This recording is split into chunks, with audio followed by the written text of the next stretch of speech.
Bom dia, boa tarde, boa noite. Eu não sei que hora que você está aí na sua casa, mas eu estou aqui em Recife, Pernambuco, galera. Que canal é esse? Canal História Vida com Zavo Lima. Roda a vinheta!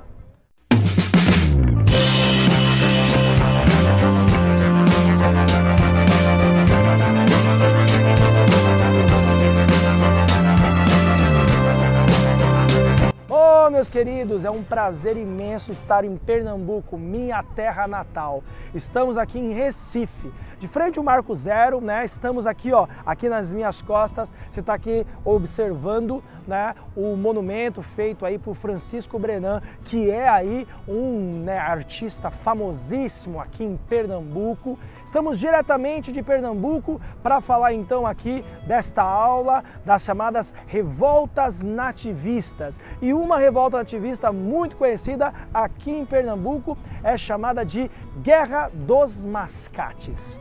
Vamos lá? Aula de hoje então, Guerra dos Mascates, diretamente de Pernambuco, diretamente de Recife, galera. Sabe por quê? Porque tem tudo a ver a Guerra dos Mascates com a história de Recife. Mas você que está estudando para o Enem, você que está estudando para os grandes vestibulares e por conhecimento, sabe que com o Zavo Lima você passa de ano. Olha só o que acontece. Nós estamos falando de Brasil Colônia. O Brasil Colônia, você tem as famosas revoltas coloniais. Já temos uma aula sobre isso, né? Temos lá em São Paulo uma aula falando sobre a aclamação de Amador Bueno, onde a gente tocou sobre a ideia das revoltas chamadas coloniais, chamadas revoltas nativistas, feitas pelos nativos. Tá certo que dá para contestar o que é ser nativo, mas nativo seria aí, né, a galera aqui da terra da colônia do Brasil. Bom, facinho essa aula, super tranquilo, mas é para pontuar essa cidade maravilhosa chamada de Recife. Bom, pessoal, todo mundo sabe que temos a ideia de que a capital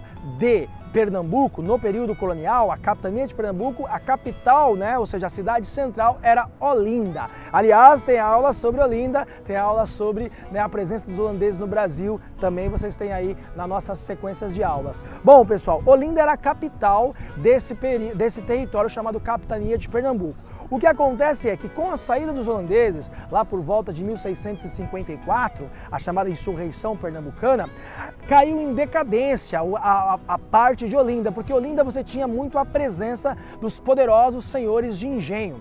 Os senhores de engenho tiveram muitos problemas por causa da concorrência que eles sofreram da produção açucareira feita pelos holandeses depois que os holandeses saíram do Brasil. Assim sendo, esta região aqui de Recife, que tinha sido a capital do Brasil quando os holandeses estavam aqui presentes, receberam muitos investimentos de comerciantes, porque a presença holandesa aqui, a parte administrativa de Pernambuco no período holandês era a região de Recife. E aqui era uma vila subsidiada por Olinda.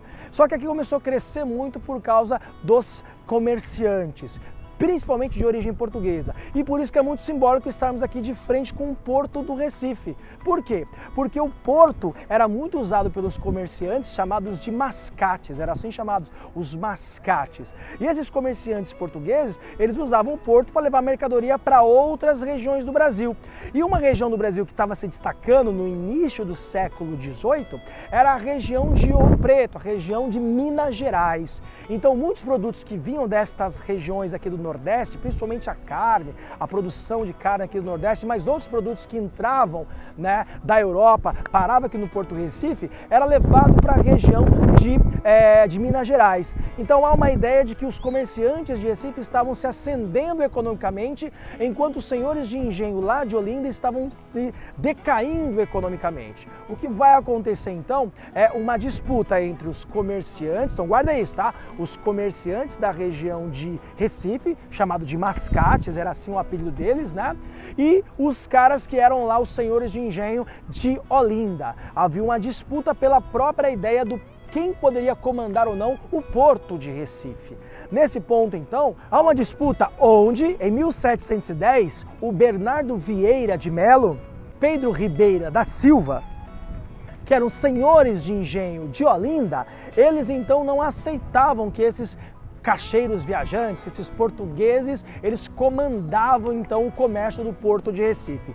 Então esses caras lideraram uma revolta, ou seja, eles não estavam permitindo que os comerciantes de Recife então utilizassem tanto o porto, porque eles precisavam do porto para exportar a cana-de-açúcar. Os comerciantes de Recife então se juntaram para lutar contra os senhores de engenho lá de Olinda, numa briga pela independência de Recife. Então guarda aí, pessoal, a ideia da Guerra dos Mascates é que esses mascates portugueses, eles queriam então a independência frente à região de Olinda. Explode uma revolta a partir de 1710 e vai até mais ou menos 1711. E a gente tem então, por volta de 1712, a coroa portuguesa intervindo nesta disputa, até porque estava bloqueando, né, o acesso ao Porto de Recife.